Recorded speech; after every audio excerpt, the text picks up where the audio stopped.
One of the most important things for beginning drawing students to master is how to get proportionally accurate, naturalistic looking drawings. The method we use for this is called sight measuring or sighting or the sighting technique. And it's a very simple and straightforward and extremely effective way of checking our drawings. And it takes a lot of anxiety and the gray area out of drawing and will make you feel much more comfortable with drawing from observation. The main tool that we use when we do sight measuring is something called a sighting stick, which is most cases simply your pencil, the drawing tool you're using, or often I'll use simply a little barbecue skewer that I have in the kitchen. Sight measuring is an effective way of checking several things, like the relative angles of the edges of objects, and most importantly, measuring the relative proportions of any object. This means an object's width compared to its height. When we do this, we get what we call a ratio. Here, having sight measured the height of this mug, I will now turn my hand horizontally to check its width. Finding them to be the same, I now know that what I'm drawing has a 1-to-1 ratio, or its height is the same as its width. In sight measuring this vase, I will measure its width and then compare it to its height. I find that its ratio is about 2.5 times as tall as it is wide. Because the technique is so simple and straightforward, you have to follow a couple of principles religiously as you do this technique. The main thing is you need to extend your arm when you're drawing so that it is fully extended and your elbow is locked. You want to comfortably hold your pencil between your thumb and forefinger. And the other thing is, if I'm drawing something that's just behind the camera, I'm going to absolutely make sure to have one eye closed during this process. And I'm going to look something like this.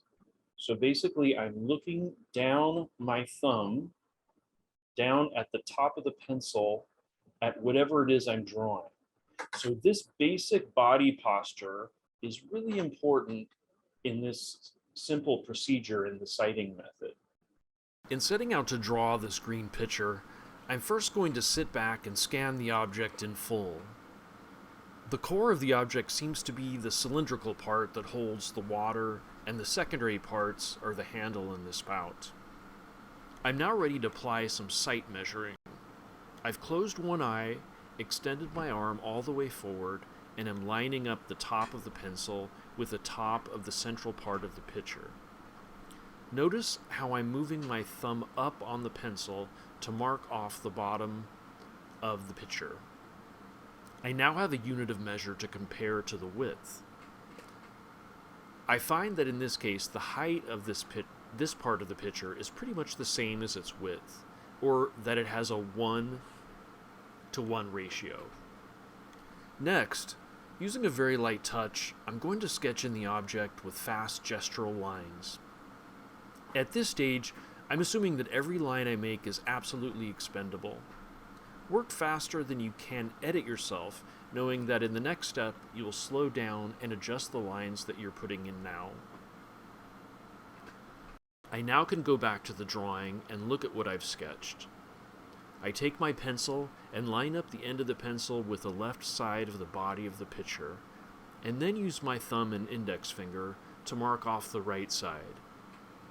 I now have a unit of measure to compare with what I've sketched in as the height. I find that it's pretty close, so I can now draw in the oval shapes that make up the outline of the top and bottom. The next thing I want to do is draw the spout.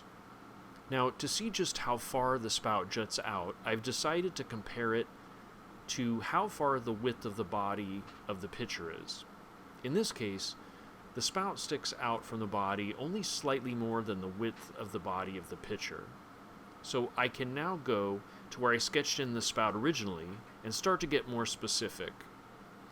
I draw a mark to indicate where roughly the end of it should line up. The next thing I need to know is what kind of an angle the spout is at relative to the body of the pitcher, which is pretty much a straight vertical. I'll close one eye, extend my arm fully, and line up the edge of my pencil with the edge of the spout. Then, holding my hand and arm in that angle as much as I can, I bring my hand down to the paper and replicate that angle on the page.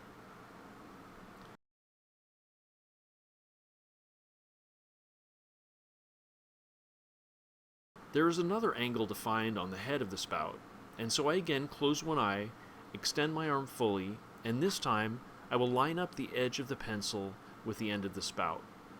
I now hold my hand in that position and bring it directly down to my paper so that I can replicate the angle. The last part of the picture to draw in is the handle, and I can use sight measuring again for this as well. I'll close one eye, extend my arm out fully, and line up the edge of my pencil with the top of the handle. I find that if I sketch a line horizontally across to the left, the spout ends up being just below the top line of the handle. I can now estimate the correct position in the drawing. As you complete the drawing, gradually get darker with the lines, which is the main advantage of starting out these drawings as light as possible, and practice how light a touch you can have in the beginning, which will allow you room to get darker as we go.